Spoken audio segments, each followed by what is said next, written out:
தமிழ் மக்களுக்கு வணக்கம். நான் பல மாதங்களாக சொல்லி வருகின்ற விஷயம்தான் திரும்பவும் சொல்றேன். இது ட்விட்டர்ல நான் பதிவு பண்ணிக்கிட்டு இருந்தேன். இப்போ பகிரங்கமா சொல்றேன். பாரத ரத்னா விருது என்பதனை மருத்துவர் ராமதாஸ் அவர்களுக்கு மத்திய அரசு வழங்கி கௌரவிப்பதற்கு முடிவு செய்திருக்கிறது. அப்படின்ற தகவலை நான் தான் முதல்ல பதிவு செய்தேன். அதற்கான ஆலோசனைகள், தீவிர ஆலோசனைகள் நடந்து வருகிறது அப்படின்ற தகவலையும் நான் தான் பதிவு செய்தேன். கடந்த ஆண்டு பார்த்தீங்கன்னாக்க, பீகார்ல கர்பூரி தாக்கூர் அப்படின்ற அந்த முன்னாள் பீகார் முதலமைச்சர் மற்றும் தலைவருக்கு பார்த்தீங்கன்னாக்க, பாரத ரத்னா விருதை வழங்கி ஜனவரி மாதம் 2024 இந்த விருதை வழங்கி கௌரவித்தார் பாரத பிரதமர் திரு நரேந்திர மோடி அவர்கள். அந்த சமயத்திலேயே கூட பரிசீலனை செய்யப்பட்ட 2 தலைவர்கள் அப்படின்னு பார்த்தீங்கன்னாக்கா, வடக்கில் கர்பூரி தாக்கர் அவர்களும், தெற்கில் மருத்துவர் ராமதாஸ் அவர்களும் அப்படின்னு தான் சொல்லப்பட்டது.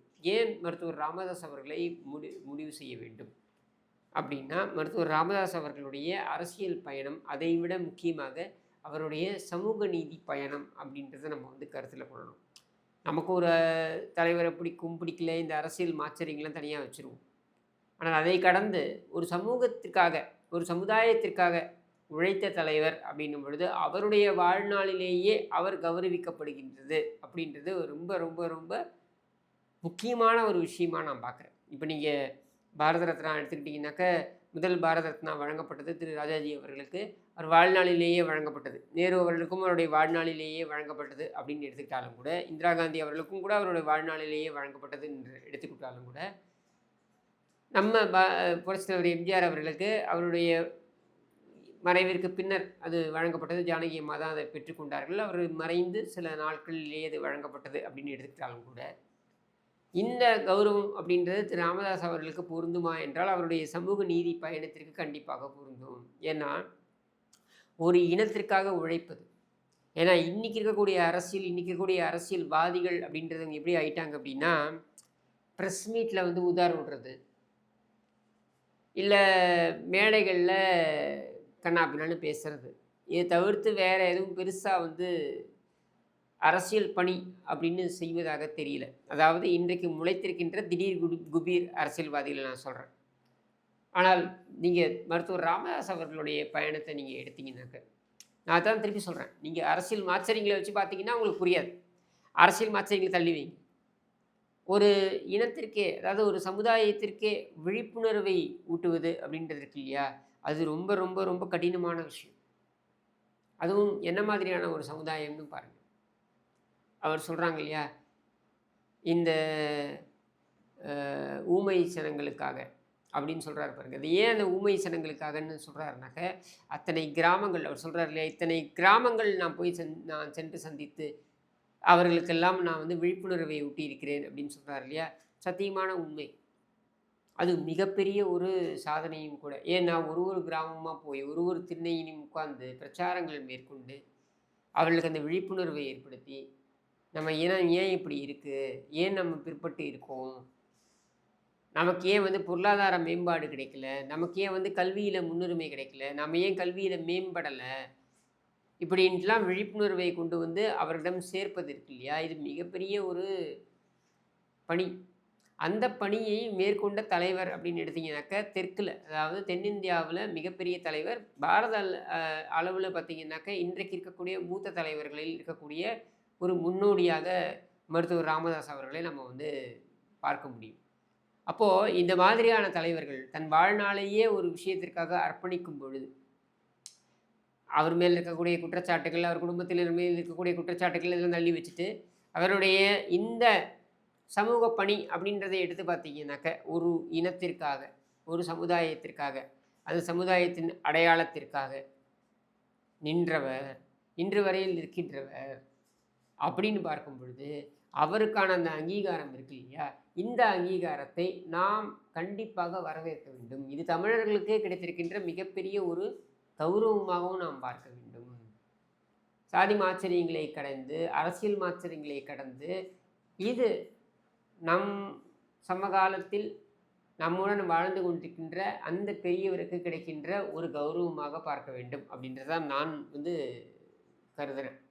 அப்படி பார்க்கும் பொழுது இந்த பாரத பிரதமர் அவர்கள், மத்திய அரசாங்கம், ஜனாதிபதி அவர்கள் அவங்க அந்த முடிவை எடுப்பார்கள் என்றால் அதை முழுமையாக நான் வரவேற்கிறேன். இந்த அங்கீகாரம் என்பது அவருக்கு இந்த அங்கீகாரம் இல்லைனாலும் என்ன, சமுதாயத்திற்காக இது பண்ணலை, எதுவும் செய்யலைன்னு ஆகிடுமா? அப்படி கிடையாது. ஆனால் உண்மையிலேயே நீங்கள் அந்த சமுதாயத்தை எடுத்தீங்கன்னாக்கா, இப்போ உதாரணத்துக்கு வன்னியர் சமூகத்தை எடுத்தீங்கன்னாக்கா, எப்படி பறையர் சமூகம் வட தமிழ்நாட்டில் இருக்கோ அது மாதிரி வன்னியர் சமுதாயமும் எடுத்தீங்கன்னாக்க, அவர்கள் பொருளாதார ரீதியாக பிற்பட்ட ஒரு வகுப்பில் இருக்காங்க, பிற்பட்ட ஒரு சமூகமாக இருக்காங்க. அது மட்டும் இல்லாமல் அவர்கள் கல்வி போன்ற விஷயங்களில் ஒரு மேம்பட்ட நிலைக்கு பெருவாரியாக வராமல் இருக்காங்க அப்படின்றத பார்க்க முடிகிறது. அதற்கு உழைத்து அவர்களுக்கான இடஒதுக்கீடு அப்படின்றதற்காக விழிப்புணர்வை ஏற்படுத்தி அதற்கான பல போராட்டங்களை நடத்தி, தமிழகத்துமே திரும்பி பார்க்கக்கூடிய போராட்டங்களை நடத்தி, போராட்டத்துடைய தன்மையெல்லாம் தனியாக விட்டுருவோம், ஆனால் போராட்டங்களை நடத்தி ரோட்டுக்கு அவர்களுடைய சமூகம் மட்டுமல்ல, அவர்களுடன் சேர்ந்து இருக்கக்கூடிய பிற்பட்ட வகுப்பைச் சேர்ந்த மற்ற சமூகங்களுக்கும் சேர்த்து அந்த போராட்டங்களை நடத்தி வெற்றிகரமாக அந்த இடஒதுக்கீட்டை பெற்றுத்தர வேண்டும் என்று இன்று வரையில் போராடி வருகின்ற ஒரு சமூக போராளியாகத்தான் நான் திரு ராமதாஸ் அவர்களை பார்க்கிறேன்.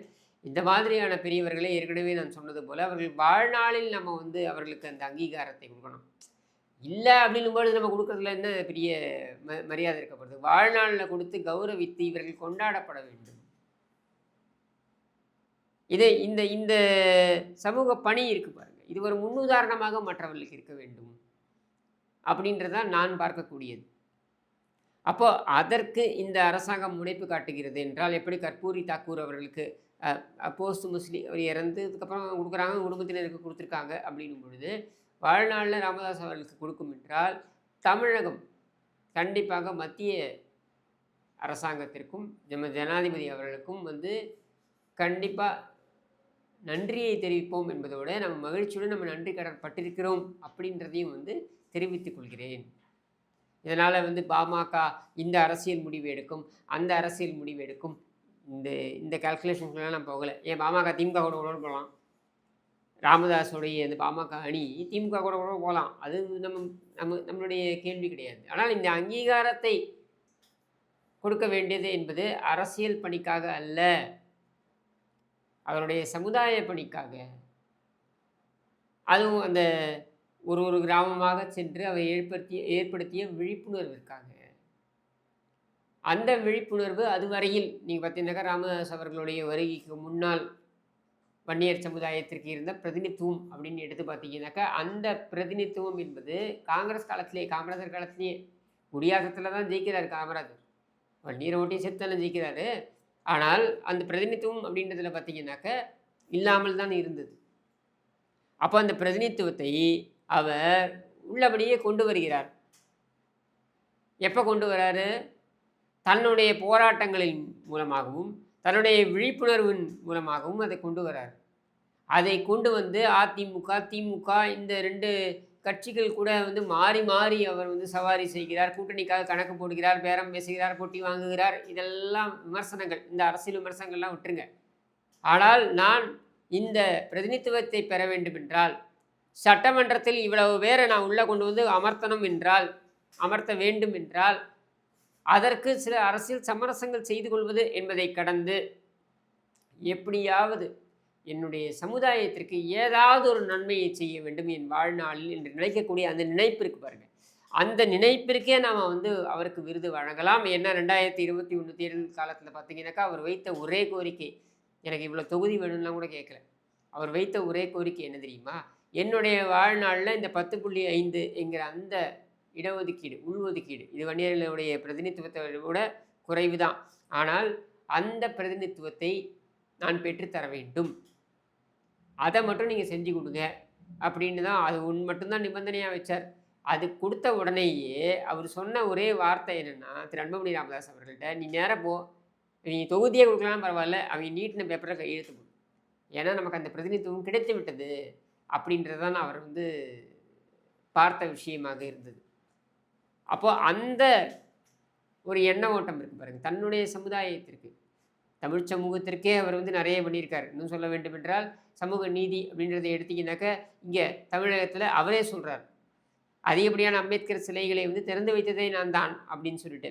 அதனால அது தனி டாபிக். ஆனால் அந்த பிற்பட்ட சமூகத்திற்கு ஒரு அடையாளமாக இருந்ததோடு அல்லாமல், தன்னுடைய வாழ்க்கையை அதற்கு அர்ப்பணித்திருக்கிறார் என்ற நிலையில, அவருக்கு பாரத ரத்னா என்பது பொருத்தமாக இருக்கும். இதை மத்திய அரசாங்கம் பரிசீலனை செய்வது என்பது மகிழ்ச்சி. நல்ல முடிவை எடுப்பார்கள் என்று கூறி விடைபெறுகிறேன். நன்றி, வணக்கம்.